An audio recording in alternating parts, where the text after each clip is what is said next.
And it didn't take long for things to get heated. What we will witness today is a televised theatrical performance staged by the Democrats.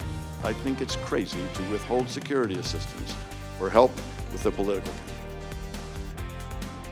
The big story, history in our nation's capital. Bombshell revelations as the public impeachment hearings into President Trump get underway. The key witnesses giving their testimony on Capitol Hill, both of them saying President Trump ordered military aid be withheld from Ukraine unless Ukraine's president announced an investigation into the Bidens. Both men grilled for hours by lawmakers on both sides of the aisle. Tonight, we have Team 7 coverage. Brian Abel with a look at what's to come in the process. But we begin tonight with Dave Llewellyn live in the Satellite Center with the most explosive moments. Dave? And Alan, new information came out in the testimony today. The top U.S. diplomat to Ukraine, Bill Taylor, detailed his knowledge of a previously unknown phone call allegedly involving President Trump, one that could point to Trump's direct involvement in pressuring Ukraine for political purposes.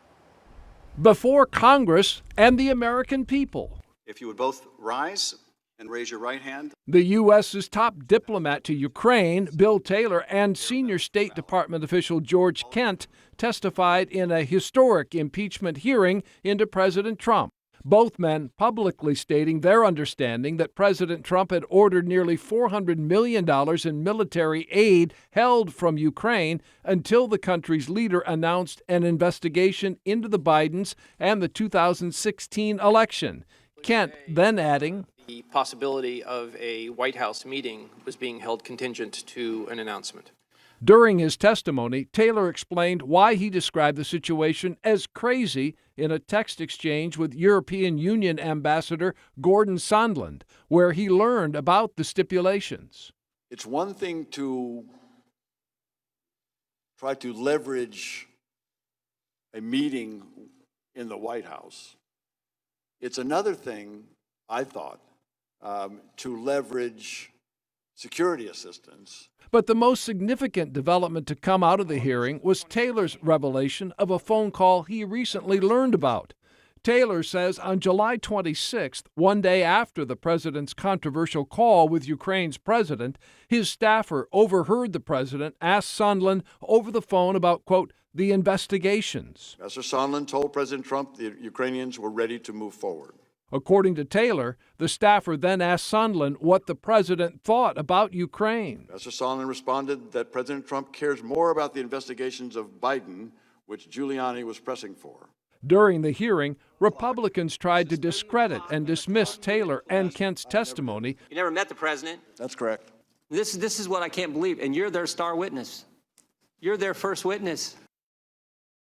Democrats announcing today as well they are scheduling two more private depositions, closed-door depositions for this week, starting with David Holmes, an official, U.S. official working in Ukraine in the U.S. Embassy there. And ABC has learned that that is the staffer that Taylor mentioned in his testimony today. Much more to come after day one of explosive hearings. We are live in the Satellite Center.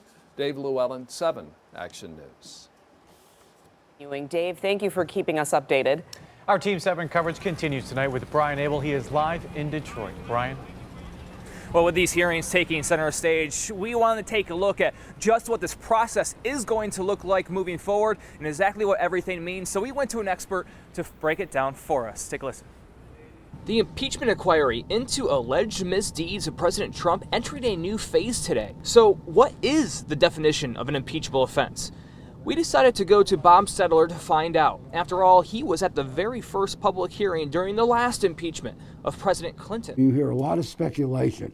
This is or this is not an impeachable offense. An impeachable offense is whatever a majority of the House of Representatives says is an impeachable offense. That's because only the House decides on whether to impeach, so they get to interpret the definition.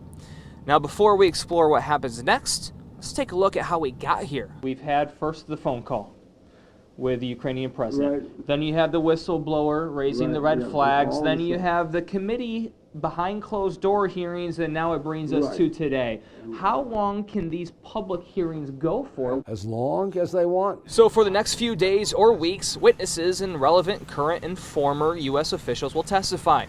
Settler explains that the House can ultimately impeach the president, the equivalence of filing charges, then the trial of President Trump, with the Senate acting as both judge and jury, would happen next. Maybe. It is very possible that if the House sends over a bill of impeachment, McConnell will call for a vote on dismissing the charges. They could dismiss the charges by a majority vote of the Senate and never have a trial. You heard correctly. Impeachment does not mean removal of President Trump. Rather, it's a step that must happen to continue the route to removal. What's the point of impeachment if there's no removal? Political. Both parties are doing this with an eye toward the 2020 elections. Possibly a cynical point of view there, but what's the point of view of Metro Detroiters? Well, that's why we came downtown, and we are going to ask them that question, that story, coming up tonight at 6. For now, reporting live, Brian Abel, 7 Action News. All right, Brian, thank you. And of course, you can see all the highlights of the hearing on WXYZ.com and ahead at 6 o'clock tonight, how Metro Detroit is following along with the historic developments.